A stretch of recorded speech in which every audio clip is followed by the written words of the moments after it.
El acta de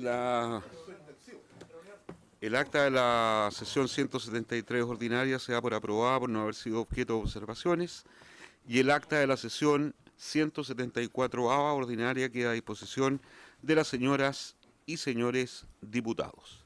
El señor secretario dará lectura a la cuenta. Gracias, presidente. Se ha recibido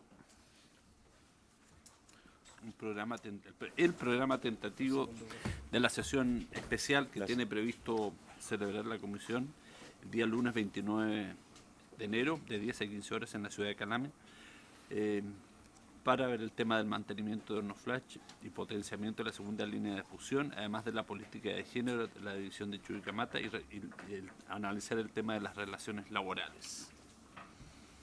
Esa es toda la cuenta, presidente. ¿Se ofrece la palabra sobre la cuenta?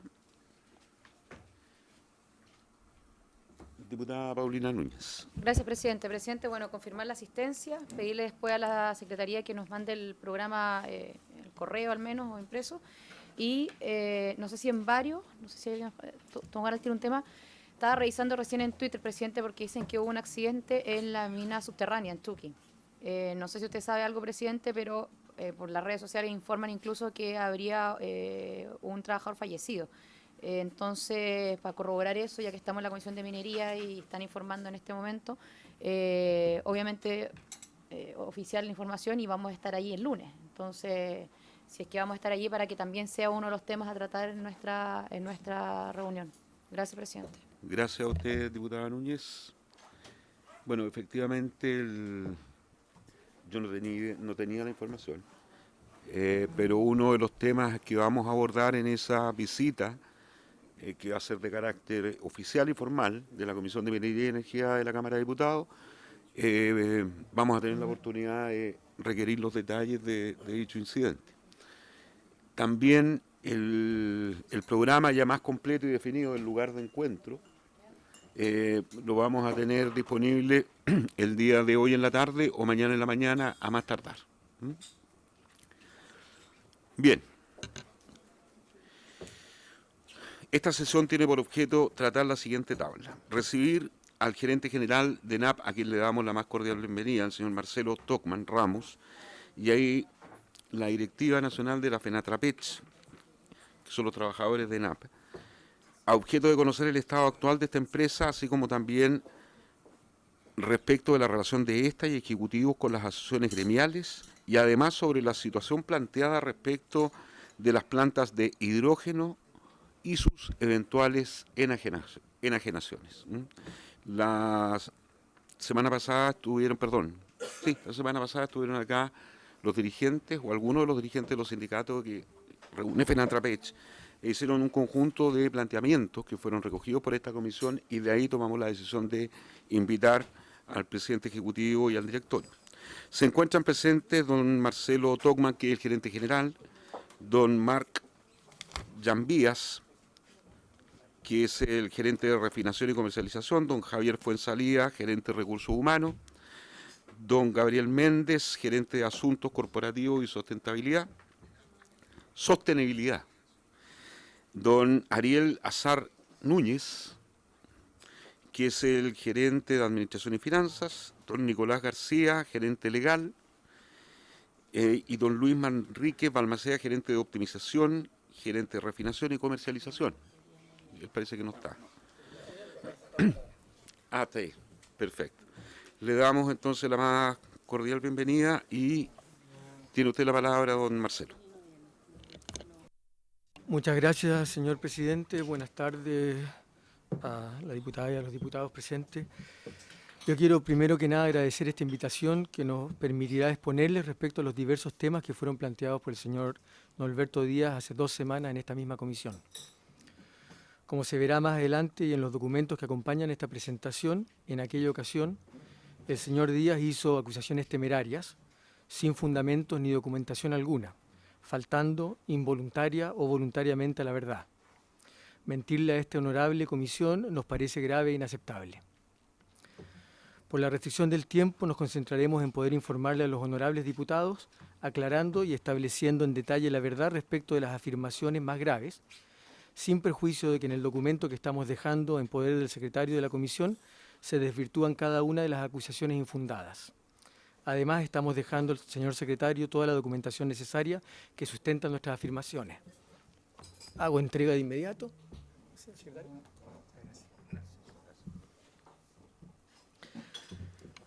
Las imputaciones temerarias planteadas hace 2 semanas me parecen muy graves e irresponsables.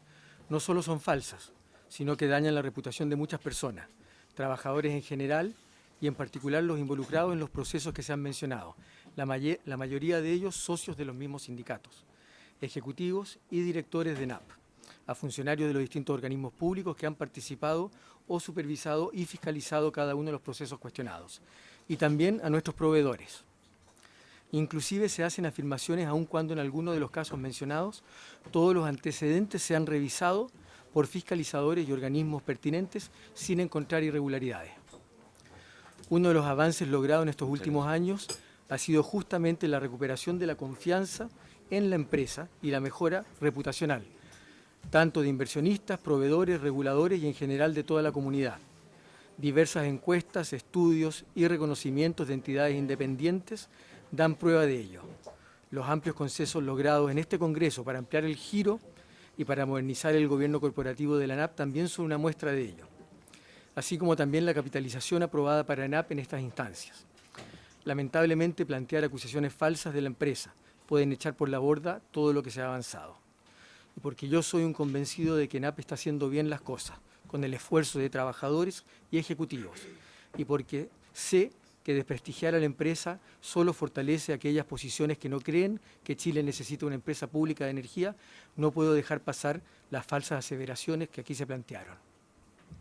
Por ello me gustaría empezar compartiendo con ustedes los logros de los últimos años. Cuando asumió la presidenta Bachelet, lanzó una agenda de energía donde estableció entre sus puntos más relevantes el que NAP se convirtiese en un actor estratégico del desarrollo energético para ayudar a la implementación de la política energética. Nosotros diseñamos un plan estratégico para llevar eso adelante y nos pusimos como objetivo número 1, para poder hacerlo de manera seria y responsable, estabilizar y fortalecer financieramente a la empresa. Eso porque cuando uno ve la historia de la empresa, cuando uno mira los últimos 10 años y uno ve los 6 años anteriores, esta empresa estaba en una situación financiera de gran fragilidad y estaba expuesta a una suerte de montaña rusa. Lo que podemos ver ahí, en el EBITDA, que es la capacidad de generación de caja de la empresa, podemos ver como un año podía ser un año bueno, al año siguiente empiezan a caer y empeorar los resultados, se logran mejorar, normalmente mejorando, teniendo que tomar decisiones muy drásticas como fueron los despidos del 2009, perdiendo gente con mucho valor para la empresa, experiencia, conocimiento, o como el año 2013, donde se vendieron los activos que tenía la empresa en Perú y en Ecuador. Nuestro objetivo número 1 que establecimos para estabilizar a la empresa, de manera tal de evitar esta montaña rusa y poder avanzar en los proyectos que hemos estado avanzando, donde estamos contribuyendo al desarrollo de una matriz energética sustentable, fue justamente lograr lo que se ha logrado estos años. Acá, como ustedes pueden ver, durante los últimos 4 años, la capacidad de generación de caja de la empresa no ha bajado los 600 millones de dólares, eso a pesar de que el precio del petróleo se desplomó el año 2014. Lo otro que se puede ver en este gráfico es los 6 años anteriores, la capacidad de generación de caja de la empresa ascendía tan solo a 264 millones de dólares, eso alcanzaba a cubrir apenas los 200 millones de dólares de intereses de la deuda que tiene la empresa y no dejaba recursos disponibles para los mantenimientos, para hacerse cargo de los impactos ambientales y menos para poder hacer crecer a la empresa con nuevas inversiones. Este gráfico muestra las utilidades y muestra la misma historia. Hemos logrado estabilizar a la empresa, hemos logrado sacar números azules en la empresa. Desde el año 2013 en adelante, y particularmente en los últimos 4 años, la empresa siempre ha tenido utilidades positivas. En promedio las utilidades han sido 134 millones de dólares al año. En los 6 años anteriores esta empresa perdía al año 127 millones de dólares. Esto lo que ha permitido es recuperar el patrimonio de la compañía. Esta compañía el año 2012 tenía tan solo 83 millones de dólares de patrimonio. Esto significa que cuando uno toma todos los activos de la empresa y resta todas las deudas que se tiene con el sector financiero, lo que quedaba como propiedad real del Estado era tan solo 83 millones de dólares, que eso es el patrimonio. Gracias a la gestión de estos últimos años se ha multiplicado por 10 el nivel de patrimonio de la empresa. Vamos a terminar este año con 840 millones, se terminó el 2017 con 840 millones de dólares. Esto significa que en 5 años se ha multiplicado por 10 el patrimonio de la empresa. Y si uno considera la capitalización de 400 millones que está en tramitación en este momento, vamos a terminar con el nivel de patrimonio más alto que ha tenido la empresa. Una aseveración que se hizo en la sesión hace 2 semanas fue que este aumento en el patrimonio se debía al aumento en el endeudamiento. Yo quiero recordar que la forma en la cual se calcula el patrimonio es todos los activos de la empresa menos la deuda. Si solamente hubiese habido aumento de deuda, lo que habría pasado estos años habría sido una disminución del patrimonio y no el aumento en el patrimonio que hemos visto en estos años. El aumento en el patrimonio se ha debido porque hemos tenido buenos resultados que han permitido aumentar los activos más allá de lo que ha ocurrido con la deuda. Este gráfico creo que ilustra muy bien qué es lo que significa aumentar el patrimonio de la empresa. Esto significa recuperar para el Estado de Chile la propiedad real de NAP. El año 2012, cuando uno toma los 83 millones de patrimonio y lo divide por el total de activos, uno se daba cuenta que el 2012 el Estado y todos los chilenos en realidad eran dueños de tan solo un 1,3% de la NAP. El 98,7% restante se le debía a los bancos y a las instituciones financieras que nos habían prestado. Con la gestión de estos últimos años hemos logrado año tras año ir recuperando ENAP para el Estado de Chile. El año 2017, sin contabilizar el aporte de capital de los 400 millones de dólares que se aprobó en la Ley de Gobierno Corporativo, el porcentaje de propiedad que tenemos nuevamente de ENAP asciende ya casi a 20%, y en la medida que se sigan con los buenos resultados y con la gestión que se ha llevado adelante estos últimos años, vamos a poder seguir recuperando ENAP para todos los chilenos. ¿Qué es lo que nos ha permitido esto? Esto nos ha permitido llevar adelante un plan de inversiones nunca visto en la empresa. En esta empresa, años antes, se invertía cerca de 300 millones de dólares. 300 millones de dólares no permitía hacer los mantenimientos debidos de nuestras instalaciones para asegurar la integridad operacional, no permitía hacerse cargo de mitigar los impactos ambientales de nuestra operación, no permitía contribuir al desarrollo de las comunidades vecinas y, por cierto, no permitía llevar adelante proyectos que le agregasen valor a la empresa y que asegurasen su crecimiento en el futuro. Estamos ya en el nivel de inversiones que creemos necesario mantener para cumplir con todos estos objetivos, que es sobre los 700 millones de dólares. Entre estas inversiones destacan adquisición de activos, como ha sido la compra de las plantas de Petropower en Biobío, la compra de bloques en Magallanes, como ha sido el caso de Coirón, la compra de concesiones en Argentina, que es Petropower, nuevas concesiones en Ecuador, construcción de nuevo oleoducto en Egipto, la construcción de tanques de aguas ácidas en Biobío, la construcción de nuevos patios de carga, como el que inauguramos ayer en San Fernando. Es decir, con esta inversión hemos logrado ponernos al día desde el punto de vista de ir cerrando brechas, tener un mantenimiento que asegura la mayor disponibilidad que han tenido nuestras instalaciones. Hemos batido los últimos años récord en términos de producción de gasolina y de productos limpios de nuestra refinería. Logramos el año pasado cerrar con una participación de mercado de 62%, estábamos bajo el 60% y este año vamos a estar cerca del 65%.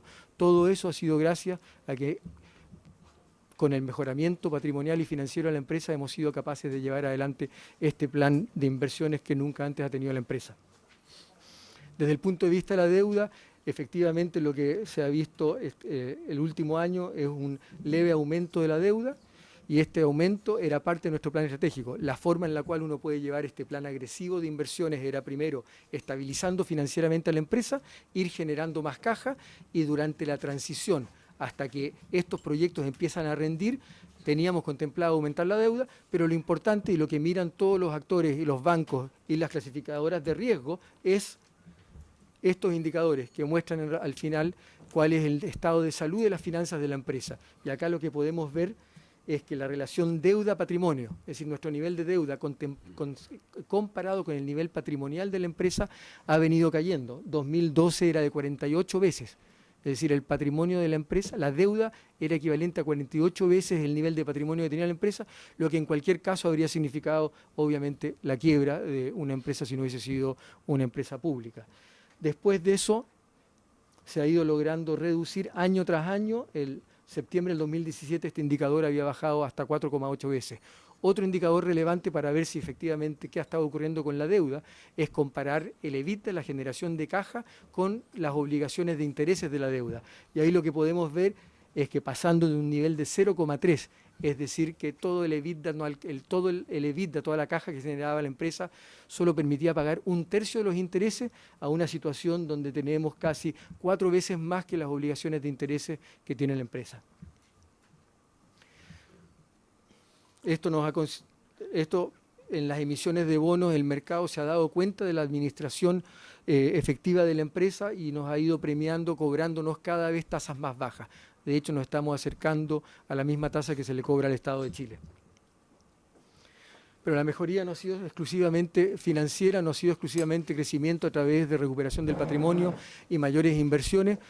Un foco básico, que es un valor en la ENAP en este momento, es también el cuidado de las personas, de la salud y de la accidentabilidad. Y acá lo que podemos ver es, durante estos 4 años hemos reducido la accidentabilidad en 60%, hemos reducido, de acuerdo a las estadísticas de la mutualidad, en un 68% la siniestralidad. Y esto a la larga lo que significa es que nuestros trabajadores están pudiendo venir y volver a sus casas sanos y salvos.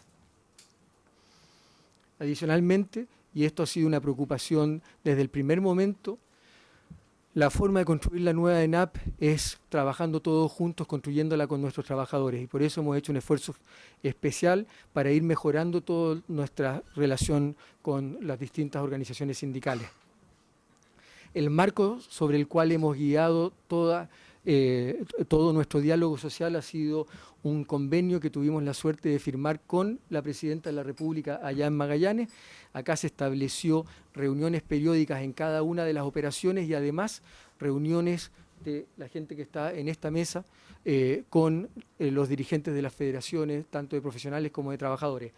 En ese marco sostuvimos 12 reuniones, 300 horas de discusión de temas y ahí se vieron 33 temas. Varios de los temas que han sido planteados hace 2 semanas fueron temas que fueron abordados en ese momento y donde se respondieron satisfactoriamente todas las consultas que surgieron. Lamentablemente, este buen track record del cual estamos orgullosos y que hemos sido destacados por la OIT, por Pacto Global, se interrumpió a partir de octubre del año pasado cuando hubo un cambio en la directiva de la Federación de Trabajadores.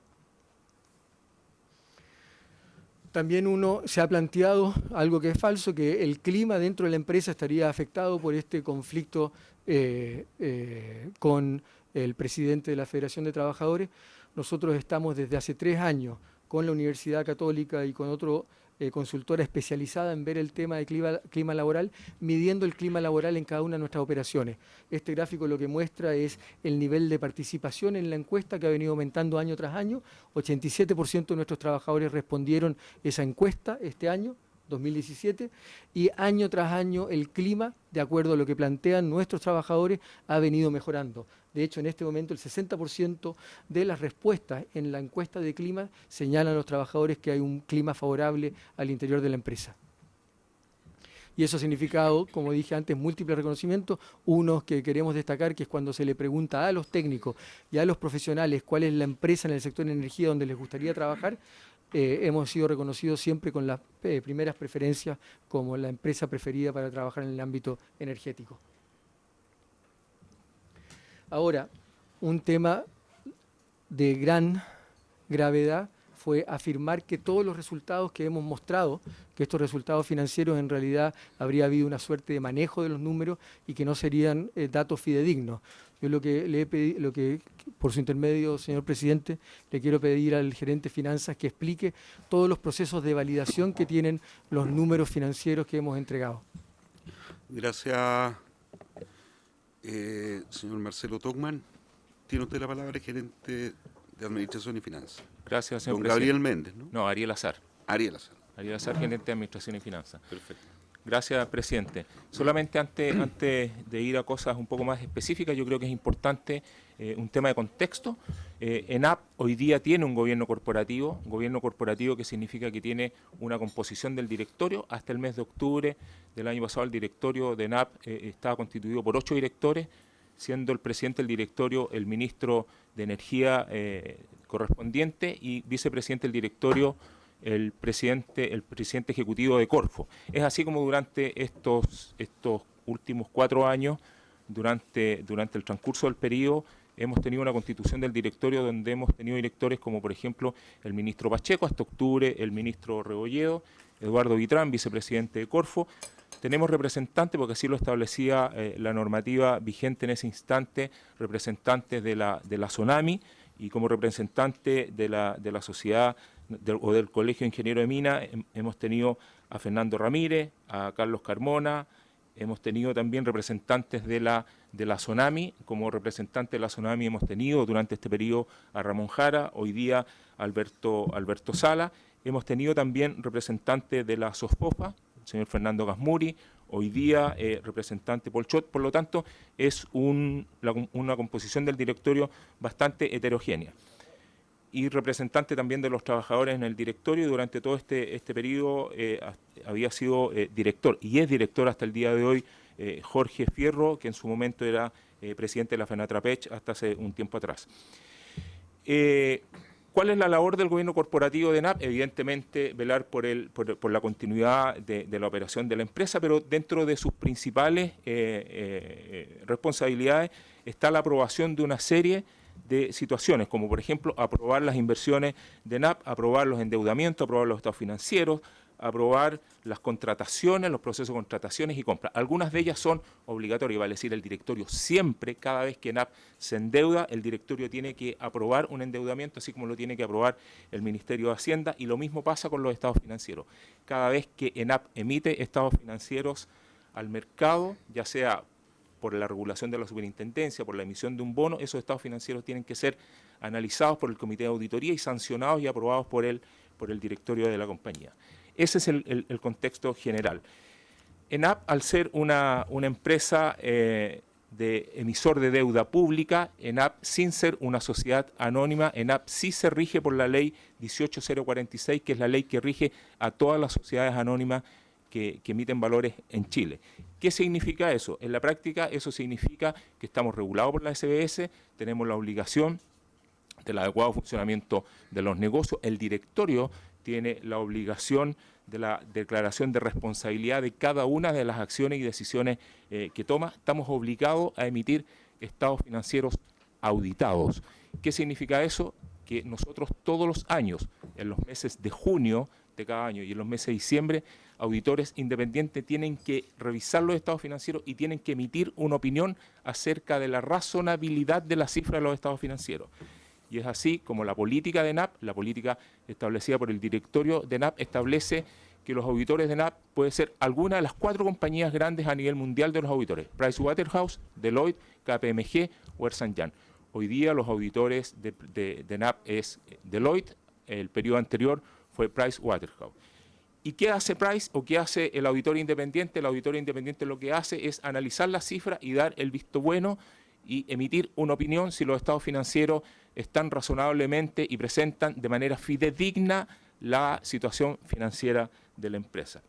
Pero adicionalmente, ya al ser estos estados financieros también aprobados por el directorio, los directores tienen que emitir y firmar una declaración de responsabilidad, donde ellos se hacen responsables con su patrimonio, respondiendo con su patrimonio de los estados financieros de la empresa y de lo fidedigno de las cifras que ahí aparecen. Pero aparte de eso, ENAP está sometido a una serie de regulaciones adicionales. ENAP, al ser emisor internacional de deuda, mercados como Estados Unidos, Suiza, cada vez que emite un bono tiene que presentar a los inversionistas estados financieros auditados. Y adicionalmente somos revisados por la Contraloría General de la República, Servicio de Impuestos Internos, Ministerio de Hacienda, Ministerio de Energía, etcétera.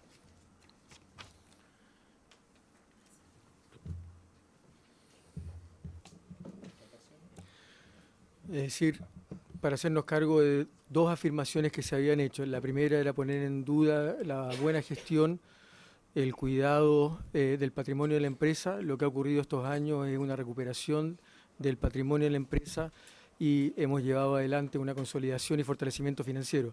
La segunda duda que se había planteado, la segunda aseveración que se había hecho, era que estos datos habrían sido falsos. Como explicó el gerente de finanzas, existe una enormidad de controles de responsables, de auditorías, de organismos públicos que fiscalizan estos datos, de bancos internacionales, por lo cual es realmente una afirmación temeraria señalar que la información que entrega NAP no sea fidedigna. Quiero ahora también cederle nuevamente la palabra al gerente de finanzas. Otra de las afirmaciones que se hizo fue el que los procesos de contratación estarían viciados y se dieron algunos ejemplos concretos también en los cuales eso habría ocurrido. Tiene la palabra. Gracias, señor presidente. Bueno, mencionar que el proceso de contrataciones y compras de ENAP está sometido a un proceso bastante riguroso. ENAP cuenta con 3 herramientas claramente establecidas. ENAP tiene una política de contrataciones, política sancionada por el directorio de la compañía, que establece de manera muy clara cuál es el contexto general en el cual se llevan a cabo las contrataciones y las compras. También tiene una normativa corporativa transversal a ENAP y todas sus filiales, tanto nacionales como internacionales, y tiene una serie de procedimientos que son los que regulan los procesos de compras y contrataciones. Por lo tanto, decir que ENAP o los ejecutivos de ENAP, ¿verdad?, dirigen los procesos de contrataciones es algo que no se ajusta a la verdad. Además, ENAP cuenta con una serie de soporte tecnológico para los procesos de contrataciones. Contamos con un sistema SAP, que es un sistema absolutamente integrado, que recoge la necesidad desde el momento de la compra mismo hasta todos los procesos de cotización, contrataciones y pago. Vale decir, existe un proceso integrado el cual se lleva a cabo a través de un sistema SAP. Existen plataformas como, por ejemplo, gestionar también las contrataciones, gestionar todos los procesos de contrataciones, de licitaciones de manera electrónica. Aquí, cada vez que nosotros llevamos a cabo un proceso de licitación, sea licitación pública o privada, se hace a través de una plataforma, vale decir, no hay contacto con los proveedores, pero además es una plataforma que es manejada desde Estados Unidos, a la cual ENAP no tiene acceso. A través de ese mecanismo se hacen los procesos de licitaciones, los proveedores hacen sus ofertas, se hace la apertura de manera coordinada, vale decir, no existe contacto con los proveedores en la etapa de licitaciones. Por lo tanto, hoy día tenemos una serie de herramientas, pero más importante que eso, que las herramientas con las cuales contamos, con la política con la cual contamos, también existe dentro de la política algo que es crucial y que guarda relación con los niveles de aprobación. ENAP tiene niveles de aprobación para las contrataciones y las compras que son colegiadas. Prácticamente, excepto niveles o montos muy menores, pero prácticamente todas las contrataciones y todas las compras que hace ENAP son procesos de decisión colegiada que llegan incluso a comités de directores donde están presentes el vicepresidente del directorio, donde está presente el presidente del directorio y un director adicional. Y ciertas contrataciones que superan los 20 millones de dólares son sancionadas, analizadas y aprobadas o rechazadas directamente por el directorio de la compañía. Por lo tanto, la posibilidad que tiene la administración de poder manejar los procesos de contrataciones, ¿verdad?, es nula y algo que no se ajusta a la realidad. Y una cosa importante, ENAP establece básicamente 3 mecanismos de compra, que son los procesos de licitaciones públicas, procesos de licitaciones privadas y contrataciones directas. Y las contrataciones directas, que solo se hacen en casos específicamente calificados dentro de la política, son procesos que también tienen que seguir los niveles de autorización específicos. Tenemos, por ejemplo, procesos de contrataciones directas que han tenido que ser aprobadas por el directorio a pesar de ser una contratación directa. Vale decir, en esos casos ha sido el directorio el que ha contratado directamente después de un análisis de evaluación de cotizaciones y la evaluación completa y general. Pero adicional a eso, los montos de contrataciones directas de menor envergadura son analizados trimestralmente por el Comité de Auditoría y compuesto por 3 directores de la empresa, 1 a 1 la contratación directa. Vale decir, existe un proceso bastante sólido, bastante integral y bastante riguroso para los procesos de contratación y compra de NAP. Eso es, presidente. Presidente, aparte de esa afirmación donde donde se puso en duda todo el proceso de contratación, se dieron algunos ejemplos concretos y creo que es bueno ir a cada uno de esos casos para demostrar que lo que se afirmó no es cierto. En el primer caso es el caso de los helicópteros en Magallanes, el contrato de DAP. Acá también le pido a Ariel Azar que entre más detalle. Tiene la palabra, don Ariel. Gracias, señor presidente. En primer lugar, señor presidente, mencionar que el proceso de contratación o cambio de proveedor de helicópteros para Magallanes, a mí me tocó vivirlo porque yo, tal vez de los de NAP, soy uno de los más antiguos, yo ya llevo 10 años en la empresa, y este proceso, y en la época además yo era el gerente de servicio, y con el directorio anterior y con la administración anterior, estamos hablando de octubre del 2013, el directorio y la administración anterior tomó la decisión de salir a licitar el proceso de contratación de helicópteros. ¿Por qué se tomó esa decisión? Porque era un servicio que estaba en manos del mismo proveedor los últimos 20 años, que habían habido pagos por el servicio, obviamente, del orden de los 50 millones de dólares, y porque las últimas contrataciones, renovaciones que se había hecho con este proveedor, no se habían hecho licitaciones. Por lo tanto, a propuesta de quien habla, y fue acogido por el directorio de la época, se llevó a cabo un proceso de licitación en octubre, que partió en octubre del 2013. Ese proceso de licitación fue un proceso de licitación privada. Se invitaron a 12 compañías que prestan servicios de helicópteros, tanto nacionales como internacionales, y ese proceso derivó en que adjudicamos al actual proveedor con un cambio importante en las condiciones de seguridad, en la modernidad de las aeronaves con las cuales operaba ENAP hasta el contrato anterior eran aeronaves que tenían más de 25 años de servicio, se contrataron aeronaves nuevas, por lo tanto hubo un cambio sustancial en el servicio que se recibió de los helicópteros, además de pequeños ahorros en costo y un incremento importante en la seguridad. Adicionalmente, respecto a este proceso, yo creo que hay que informar dos cosas que son relevantes.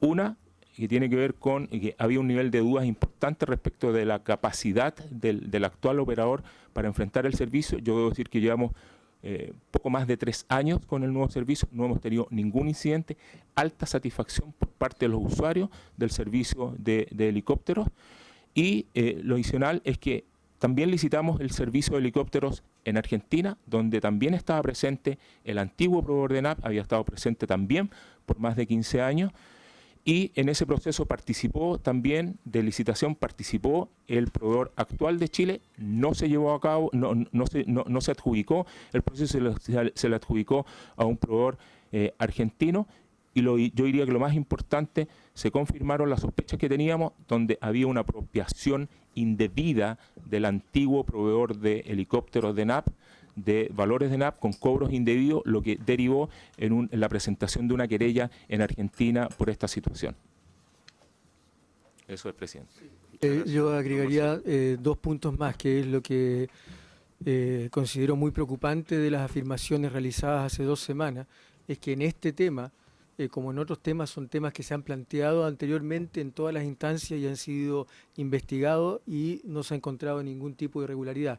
En este caso en particular, el de los helicópteros en Magallanes, esto fue analizado por la Contraloría hizo una investigación y no hizo ninguna observación al proceso. Este fue un tema que incluso en esta comisión hubo varias sesiones donde se pidió explicar cómo fue el proceso y también no se encontró ningún reparo a lo que había ocurrido. Al revés, hubo un apoyo a la actitud que estaba teniendo ENAP de perseguir al suministrador del servicio anterior en Argentina, porque detectamos situaciones muy graves donde se estaba afectando negativamente y de manera indebida el patrimonio de la compañía.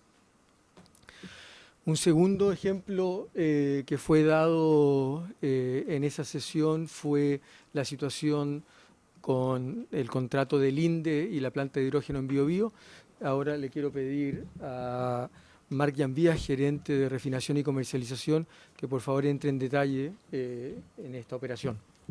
Gracias. Don Marc Llambias tiene la palabra. Muchas gracias, señor presidente. Bueno, yo les quiero contar muy brevemente de qué se trata este contrato con la empresa Linde. La empresa Linde es un proveedor de NAP desde el año 2004, donde se le adjudicó la construcción de una planta de hidrógeno en la refinería Aconcagua, proceso que fue una licitación privada donde participaron los grandes proveedores de hidrógeno a nivel mundial. Ellos fueron los ganadores en ese proceso competitivo y se adjudicaron un contrato por 15 años. Y dentro del trabajo que nos toca a nosotros como administración, ya empezamos el año 2014 a revisar los principales contratos de suministro de las refinerías.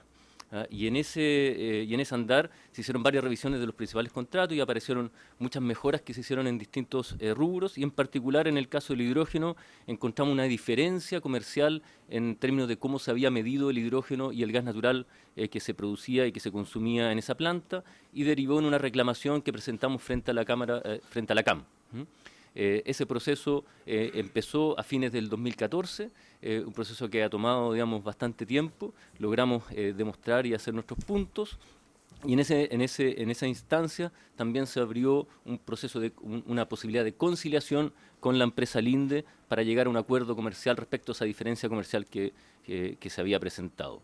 Y en ese proceso se da una oportunidad única, digamos, para NAP, porque se da en esta instancia de negociación en donde podemos obtener condiciones comerciales que no son posibles de obtener de otra manera, que nos permiten rebajar el costo de producción de hidrógeno, que es un insumo muy importante para la refinería, en un valor que uno podría estimar en un 30% respecto de la tarifa actual que tenemos de conversión. Y eso se logra haciendo una extensión del contrato actual, pero además ampliando el contrato a la planta de hidrógeno de Biobío, que hoy día es una planta que se construyó también hace algunos años en sociedad con la empresa Cigdo Coppers, que es dueña de un 90% de la propiedad de esa planta, sobre la cual ENAP tiene una opción de compra que ejerció anticipadamente, y estaría incorporando este activo en este nuevo negocio que permite disminuir el costo de producción del hidrógeno. Entonces ahí quiero ser bien claro, porque también se ha afirmado equivocadamente que esto es una venta del patrimonio de ENAP. Y aquí lo que está haciendo ENAP es hacer crecer el patrimonio a través de una gestión de los activos de los cuales tiene capacidad para gestionar. Y es una oportunidad que uno, si la deja pasar, lo que está haciendo es entregar el valor del patrimonio equivalente o el valor del patrimonio que se perdería al no hacer este negocio. Y por eso es una oportunidad que se da en una sola ocasión en términos en este marco de la negociación en frente a un arbitraje. Otra cosa que también se ha afirmado acá equivocadamente, que estaría ENAP dejando o perdiendo la oportunidad de hacer negocios con el hidrógeno, que es el combustible del futuro, y que puede ser el combustible del futuro, pero justamente ENAP lo que hace con esto no es perder la capacidad de tener el hidrógeno, porque el hidrógeno es hidrógeno para ENAP. Nosotros le entregamos el gas natural a estas plantas y recibimos a cambio hidrógeno y vapor, que sale como subproducto de las plantas. Y el hidrógeno es de ENAP, y lo que va a tener ENAP para el futuro es un hidrógeno producido en forma mucho más económica que el que tiene hoy día. Entonces, si el día de mañana, si ENAP quiere competir en un mercado del hidrógeno, si ese mercado crece y se desarrolla, ENAP va a estar en mejor condición para competir frente a cualquiera que quiera entrar en ese mercado. Eso también es muy importante remarcarlo. ¿Ya? El otro tema también es que se ha hablado de los montos y los valores que están asociados a esta transacción. Y si bien es cierto, aquí uno parte de una diferencia comercial en donde hace una reclamación que tiene un monto, en donde coloca todas las potenciales diferencias y multas que están asociadas, lo que uno tiene es un fallo en primera instancia de un árbitro que también puede pasar a una segunda instancia de las instancias superiores, y lo que estamos capturando acá es la posibilidad de regularizar o resolver una diferencia comercial generando un negocio de valor agregado para la empresa. Y eso es una situación, digamos, que además se hace sin afectar para nada el desarrollo y la capacidad de los trabajadores de ENAP. Si bien esa planta de hidrógeno que está en Biobío, que es más pequeña que la que está en Aconcagua y que es hoy día de la empresa Linde y que es operada y mantenida por Linde, esta planta de hidrógeno hoy día es operada y mantenida por ENAP. Eso está hecho por trabajadores que también hacen otras labores dentro de la organización, ¿ya? Y es operada por un operador de turno de terreno y la gente que está en pantalla que opera varias plantas a la vez. Lo que hemos hecho también es trabajar en un desarrollo de carrera de los operadores nuestros para que no vean afectado su desarrollo de carrera en la medida que se entregue esta planta a la operación y mantención del INDE, que en el caso de llevar adelante este negocio se harían cargo no solamente de asegurar un nivel de eficiencia, digamos, que estaría por sobre lo que naturalmente uno puede conseguir y tendrían multas en caso de no llegar a esos niveles, sino que también ellos estarían colocando una inversión importante que asciende a los 14 millones de dólares en los primeros años para asegurarse que eso sea así. Entonces nos ahorra una cantidad de recursos que para nosotros son muy importantes porque Refinería Bío Bío en particular hoy día está enfocado en un plan de inversiones que es inédito también en la refinería, donde el plan es invertir cerca de $1.000 millones de dólares para hacer crecer esa refinería en capacidad de conversión y producir solo productos limpios, o sea, gasolinas y diésel.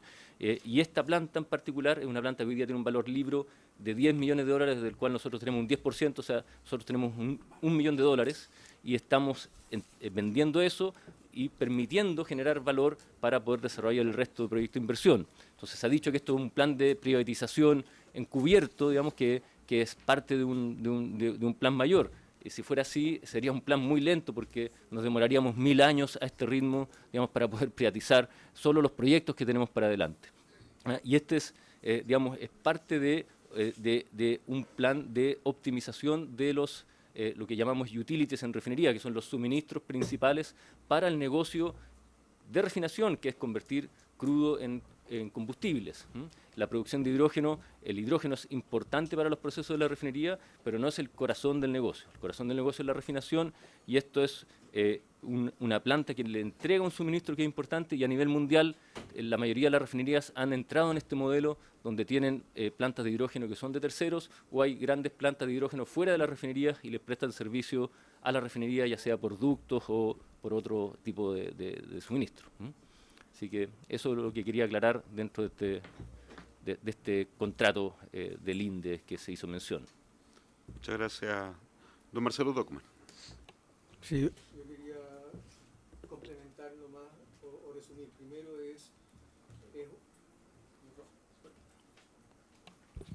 quería complementar y resumir. Primero, es un buen negocio para ENAP. Es este tipo de negocio el que nos ha permitido no dañar el patrimonio, sino que todo lo contrario, aumentar el patrimonio de la empresa. Estamos vendiendo una participación que tiene un valor de $1 millón para ganar 40 millones de dólares de utilidad y de aumento del patrimonio. No afecta para nada el empleo ni la empleabilidad dentro de nuestra refinería y no constituye para nada un plan privatizador. Solamente en el caso de la refinería Bío Bío, como planteó Marc Janvier, estamos invirtiendo sobre los $1.000 millones de dólares y hemos comprado activos que no teníamos. Hemos comprado 3 plantas a Petropower, donde teníamos tan solo un 15% de la propiedad. Estamos comprándole en este momento a YPF los activos de OTC, Oleoductos Trasandinos de Chile, y estamos invirtiendo en nuevas plantas. Es decir, en el caso de Bío Bío, este negocio lo que hace es aumentar el patrimonio y lo que se está haciendo en la refinería de Bío Bío es hacerla crecer a través de nuevos activos en construcción y compra de nuevos activos. Lo último, es que para poder completar este proceso hemos estado haciendo 2 cosas. Uno, sosteniendo las reuniones para ver cuáles son las preocupaciones legítimas respecto a esta operación para ir resolviéndolas y dar tranquilidad de que efectivamente se están tomando en cuenta todas las medidas y llevando a cabo todas las medidas para asegurar que esta operación sea solamente beneficio. Y lo segundo, además, esta operación para poder realizarse tiene que contar con el visto bueno tanto del Ministerio de Hacienda como de Contraloría. Hasta que eso ocurra, esta operación no se va a llevar a cabo. Otro tema respecto al cual se plantearon juicios falsos fue todo el esfuerzo que se ha hecho desde el punto de vista de fortalecimiento de la identidad corporativa de la empresa. Quiero pasarle la palabra a Gabriel Méndez, gerente a cargo del tema. Don Gabriel Méndez. Por su intermedio, presidente, aclarar brevemente, efectivamente, desde el año 2016, dentro de los desafíos que se plantearon en términos de políticas de venta, comercialización y de sostenibilidad del negocio de la ENAP, uno de los requerimientos que se planteó tenía que ver con fortalecer la posición de comercialización de la marca de ENAP, la marca y el nombre de la empresa sigue siendo NAP, aun cuando a propósito de la discusión de la ampliación de giro y de gobierno corporativo se dio una discusión rica en este Congreso a propósito de una empresa de energía. Se planteó el requerimiento del área de comercialización en torno a fortalecer la imagen de marca. Habían varios estudios, requerimientos de clientes. No es correcto decir que la NAP es un monopolio natural. Nosotros tenemos competencias de las refinerías del exterior, tenemos una serie de desafíos en materia de servicio y, por cierto, necesitamos mejorar y unificar también las distintas impresiones y visiones que existen de parte de nuestros clientes, de nuestros vecinos y la ciudadanía a propósito de NAP. Todavía se siguen confundiendo las instalaciones y los nombres de NAP y es importante también, como parte incluso de nuestra política de comercialización a propósito de estaciones de servicio sin bandera, que ha sido también un esfuerzo de comercialización de la empresa en términos de fortalecer ese canal de venta y distribución, ha ido creciendo y duplicándose durante los últimos años, de manera tal de tener más competencia también en ese sector, fortalecer la marca de NAP y fortalecer su imagen corporativa. Se decidió el año 2016 iniciar un proceso, además existían, como les decía, natural renovación de un montón de instalaciones y señaléticas en todas las plantas de NAP, con alrededor de más de 6 a 8 logos y imágenes distintas, lo que resultaba caro e ineficiente. Se trabajaron en definiciones estratégicas, 54 talleres donde más de 600 trabajadores participaron, incluso dirigentes sindicales, por cierto, como corresponde, la presentación en 2 oportunidades de las directivas de ambas federaciones. En todas esas instancias hubo acuerdo y no se levantaron mayores requerimientos. La implementación ha significado el cambio progresivo a partir de la renovación natural de la señalética en todas las plantas de NAP. Es un proceso que está comenzando y que toma 3 años. Se ha levantado toda la planimetría y todas las instalaciones y señales que existen en todas las instalaciones de NAP en Chile, en Argentina y en Ecuador. Se han llevado procesos de licitación en cada una de las fases de este proyecto y efectivamente también se ha inscrito un nuevo logo, una nueva imagen, sin problemas, sin oposiciones, en 45 tipos de diferentes registros y no hemos tenido ninguna oposición en todo ese proceso. El proceso de diseño y de construcción de esto tuvo un costo en torno a los $400.000 y el costo total de renovación de señalética, que significa modificar, como les decía, y renovar los cambios de señalética, carteles, instalaciones en todas las plantas de NAP, alcanza los montos totales a en torno a $4 millones en un proceso que va a tomar al menos 3 años, y lo que se está haciendo es aprovechar el flujo natural de renovación de señalética, por ejemplo, seguridad, que tiene que irse actualizando normalmente en la compañía, como también de uniformes y cuestiones por el tipo. No se ha producido un Big Bang, sino que más bien hemos ido incluso lento en términos de ser prudentes y contando con todas las autorizaciones que se correspondían en esto, tratando además de darle el valor de apoyar la posición de comercialización de la compañía y, por otro lado, de aportar en cierto fortalecimiento de identidad como empresa pública dentro de la propia empresa y sus trabajadores. Eso. Gracias, don Gabriel. Don Marcelo. Sí, en este momento estamos logrando ordenar algo que cuando uno visita las distintas operaciones no solamente había distintos logos, sino que cada operación se identificaba como algo aparte de NAP. Es así como en Aconcagua todavía uno encuentra referencias a RPC, en Biobío encuentra referencias a Petrox, cuando uno va a Magallanes, la verdad es que es Magallanes nomás. En el caso de Argentina es Cipetrol, en el caso de Ecuador es Cipec, y como hay un esfuerzo continuo, como decía Gabriel, donde hay que ir renovando toda nuestra señalética, acá lo que se hizo fue un trabajo para ordenar de manera tal que esos recursos que estamos destinando y que se iban a destinar de todas maneras, lo hagamos de una manera ordenada, aprovechando esa oportunidad para poder proyectar a la ENAP con su nuevo logo. Otro de los temas... Otra de las aseveraciones falsas que se plantearon hace 2 semanas es que los ejecutivos se autoasignarían beneficios, que hubiesen aumentado los montos de los seguros de vida. Al respecto quiero dejar al gerente de Recursos Humanos para que pueda contarles que todas esas afirmaciones también son falsas. Muchas gracias. Tiene usted la palabra. Su nombre, por favor. Perdón. Javier Fuenzalía, gerente de Recursos Humanos Corporativos, presidente. Sí, la verdad que hay muchos antecedentes puestos en la carpeta que entregó el gerente general y efectivamente todos los respaldos están puestos ahí, pero es importante que yo señale algunos puntos. Cuando revisamos todo lo que se señalaba, había muchos puntos en concreto, pero me voy a remitir a algunos, siendo lo más breve posible. Se comentó que había un cambio de seguro unilateral, y la verdad que nosotros hicimos arqueología a propósito de dónde el último seguro que se cambió a nivel ejecutivo fue el año 99. ¿Ya? No hay un cambio concreto en los seguros de vida de ningún ejecutivo, y efectivamente es parte del procedimiento normal de cualquier compañía, siguen vigentes y las pólizas se han ido actualizando, pero no había un cambio formal en ello. Como por tanto, eso no es preciso. Y lo más importante que es de fondo es que se daba a entender de que hay una autoadjudicación de cambio de beneficio. Bueno, yo le quiero comentar que eso no es posible hacer. Cualquier cambio importante que considere el cambio de condiciones del rol ejecutivo debe pasar por directorio, y así ocurrió. Hace 3 años y medio, yo no estaba en la compañía todavía, pero el presidente de la época, Máximo Pacheco, pidió adelante una revisión de los beneficios ejecutivos con análisis interno y externo. Interno se refiere a la equidad interna de la compañía y externo también. Y esto es como consecuencia de algo bien concreto. Se había llamado la atención de que había varios jefes de alta graduación en la empresa. La ENAP es una empresa altamente profesional y en esa conclusión tiene gente muy bien calificada para que tomara posiciones de liderazgo mayor en la compañía y no las querían asumir. Y parte de esa consecuencia era porque había una inequidad interna, porque el beneficio que recibiría como compensación por el cambio de posición era menor a los beneficios que tenían considerados los contratos colectivos. Y en esa consideración había una inequidad interna.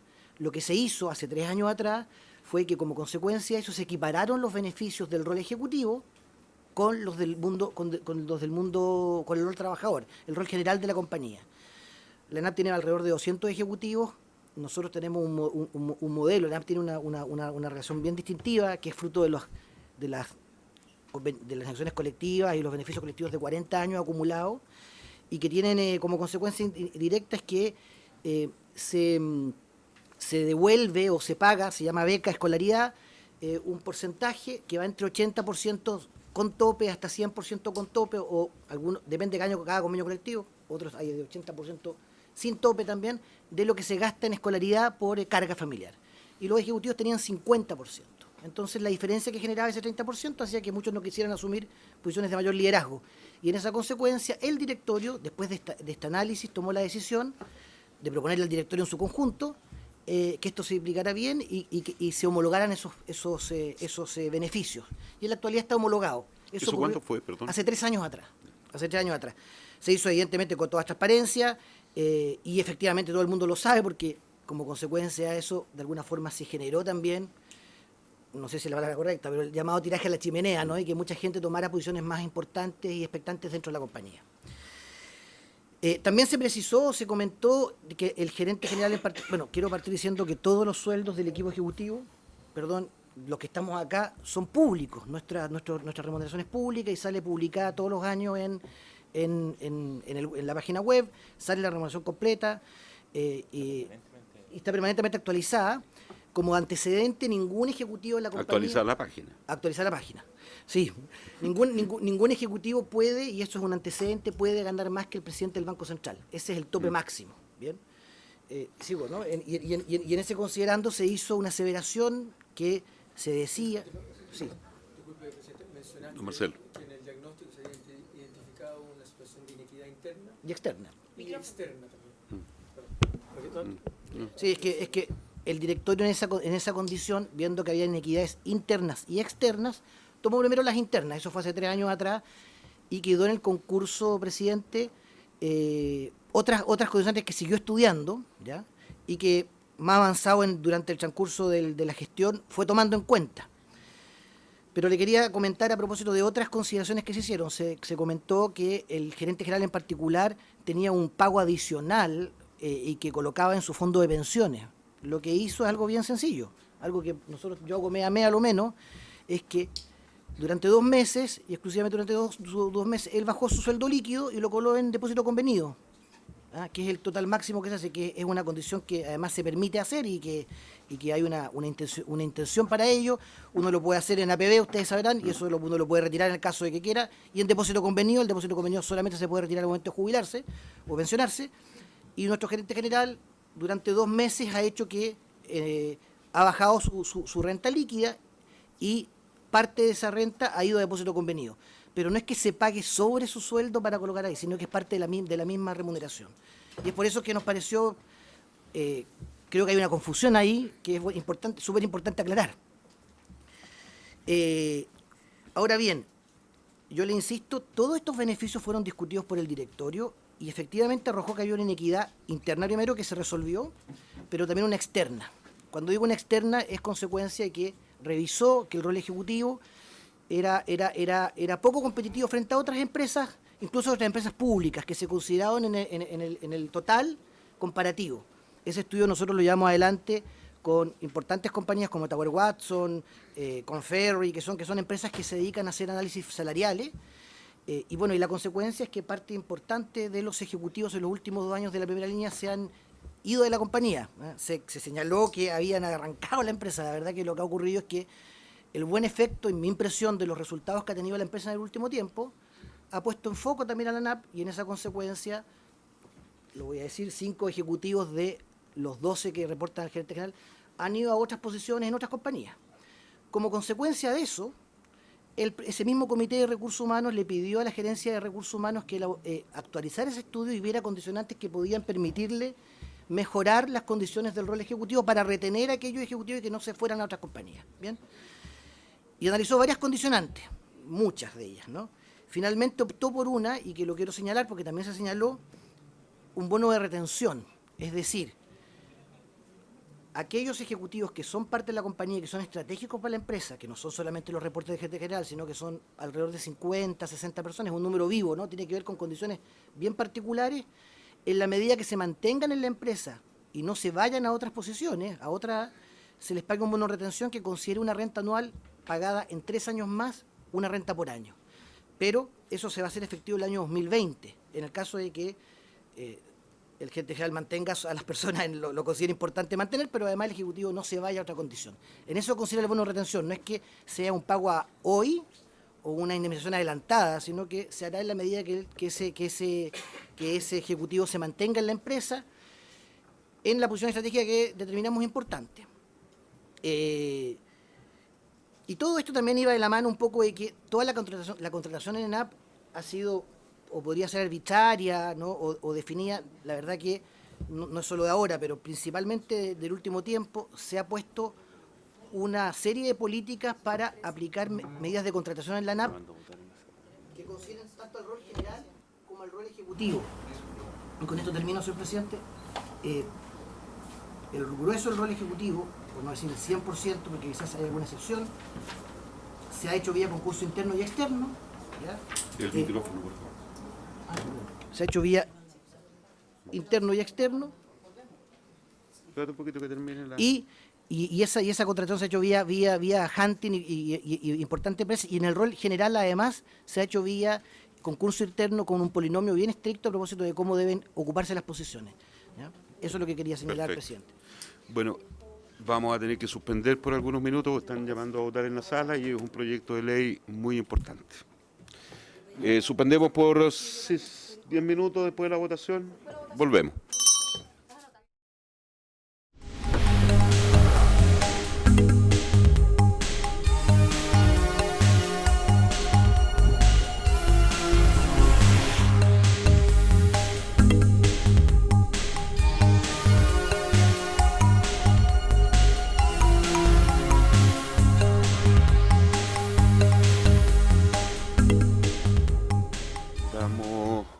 Entonces la palabra para ya el cierre de la presentación al señor gerente general de ENAP, don Marcelo Tocman.